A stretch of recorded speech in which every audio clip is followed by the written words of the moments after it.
Hello everybody, how you doing? It's me again, Oh My Rod. I have another movie review for you guys. Tonight's review is none other than Godzilla Minus One. A little bit about it. Originally, it was supposed to be in theaters here in the States for a week, and the director decided to leave it here for an extra week because it was so popular. Godzilla Minus One is the latest Godzilla movie, and it is celebrating 70 years of Godzilla. It was directed by Takashi Yamakaze, I hope I'm saying that correct, who directed several other Japanese films. Which ones they are, I don't know. I'm not very big on a lot of foreign films, I'm sorry. But he did direct Godzilla Minus One, and this one is definitely probably his best work, in my opinion. So the movie it takes place in the ending days of World War II, where a young Japanese fighter pilot named Koichi was supposed to carry out a certain military orders that the Japanese were famous for doing in World War II. And he decides to evade those orders. And he goes to a nearby remote base and tells the mechanics there, yeah, I think this plane is messed up. So can you guys take a look at it? So they look it over and they say, no, sir, everything is fine. Everything is fine. So he says, okay. But they decide to keep him there at the base.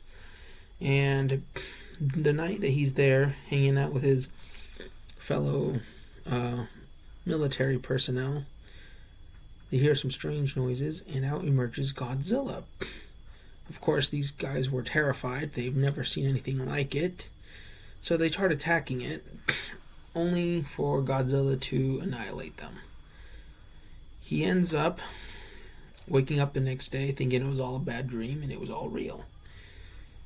One of the other guys that survived, who was an engineer, curses at him, saying that it was his fault. He should have killed Godzilla when he had the chance, and he never did. So Koichi ends up very disgraced and very broken, and so he goes back to Tokyo, which at this part of time is completely devastated and ruined because of the effects of World War II and the aftermath of World War II. So everywhere he goes, he is completely hated by those who remember him. His family's gone, and he has no one. He ends up befriending a girl, and she has a daughter who is not her biological daughter, but they end up living with him. They never marry, but they end up living with him. He doesn't have a say in it, so he's forced to take care of them against his will. And he grows to love them both very much. And then, after a while, Godzilla reawakens, and he's not a happy camper. And he goes to Japan and destroys all of Tokyo. And it is up to the people of Tokyo to fight back. The US government is saying, we're sorry, we can't help you. If we do any military exercises, then the Russians are going to get involved, or the Soviets are going to get involved, and, well, we just can't have that. So, plus they didn't really believe that Godzilla was real. So the people form this committee, and it's spearheaded by a now ex-admiral of the Japanese Navy and a very famous scientist gives a plan on how to defeat Godzilla once and for all. So they carry it out. They load up all of their naval warships with ammunition. They create all these canisters of gas, and they are going to drag Godzilla to the Sagami Trench, which is a very deep trench that's found in Japan, or off the Sea of Japan. And their goal is to submerge Godzilla deep, deep, deep down in the ocean and make it so that he cannot come back up. Bulletproof plan.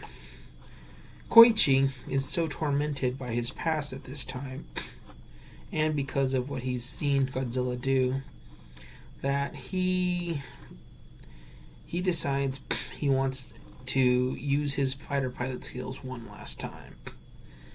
And he finds out that there is a prototype plane that was supposed to be used in World War II, but never was. And so he has the same mechanic from his past, who hated Koichi, build the plane and remodel it for him with very specific details and parts. Koichi and the rest of the Japanese people who fight back against Godzilla launch an attack on Godzilla. And Koichi wants to carry out his objective that he was supposed to do so long ago with Godzilla. But just as he's about to commit his military orders, he has a change of heart and he ejects from his plane. He lives, and Godzilla is quote-unquote defeated, and the people are happy. And that's pretty much the end of the movie. However, I will say that this was a very well-written film. Director Yamakaze is very talented as a script writer.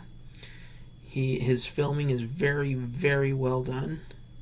But the one thing that I just really didn't understand why is that there wasn't really a villain for Godzilla to fight. I mean, you see a lot of Godzilla films from, way back in the days, like the 50s, 60s, 70s, 80s, even to the modern movies of today. Godzilla 2014, he fought the Mutos.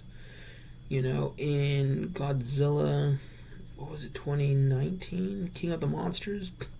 He fought against King Ghidorah. Even back in 2021, I believe it was, Godzilla vs. Kong. Even though they ended up defeating Mechagodzilla, there was still a villain. And Godzilla, there was no other monster, no other entity for him to fight. And it was just him destroying Japan.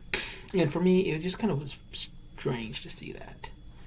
I'm just used to seeing Godzilla do battle with other big monsters, like King Ghidorah, Mechagodzilla, the Smog Monster. That was actually one of my favorite Godzilla movies back when I was growing up. Even teaming up with other monsters like Mothra and Rodan.